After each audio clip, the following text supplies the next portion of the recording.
Kalau solat tahajud, adakah dikira solat sunat sebelum subuh? Mungkin kita solat tahajud dalam 30 minit sebelum masuk waktu subuh.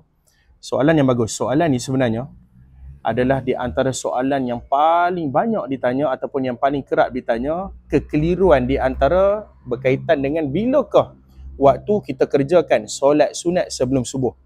Di luar sana, saya dapati bahkan ramai yang jumpa saya sekalipun, yang PM saya, yang jumpa secara berdepan, yang mana mereka masih keliru antara solat sunat sebelum subuh ini bilakah dikerjakan. Ada yang faham iaitu ianya dikerjakan sebelum masuk waktu subuh. Maka sebenarnya yang dikatakan sebagai solat sunat fajar ataupun solat sunat sebelum subuh ini ianya dikerjakan selepas masuk waktu subuh, sebelum kita solat fardu subuh. Maka apabila kita solat tahajud pukul 3 pagi atau 4 pagi ataupun 30 minit sebelum masuk waktu subuh, itu bukan solat sunat sebelum subuh, tetapi itu tetap dinamakan sebagai solat tahajud.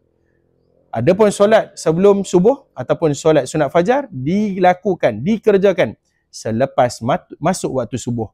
Moga-moga dengan sedikit huraian ini dapatlah menghuraikan sedikit kekeliruan yang berlaku di kebanyakan masyarakat kita. Sebelum saya mengakhiri konten ini, saya mengucapkan jutaan terima kasih kepada para penyumbang yang mana sebelum ini kita ada buat kempen untuk mencari 5,000 penyumbang yang menyumbang seikhlas hati, ataupun 5,000 orang ni kita sasarkan menyumbang RM10 untuk sekolah saya. Alhamdulillah, untuk setakat hari ini kita telah pun menerima sebanyak 1,000 penyumbang. Kita masih lagi mencari 4,000 penyumbang yang menyumbang RM10 untuk dana aktiviti sekolah saya. Saya doakan moga-moga Allah Subhanahu Wa Taala merahmati dan memberkati segala sesiapa yang menyumbang untuk dana sekolah saya. Moga-moga memberi manfaat dan kefahaman.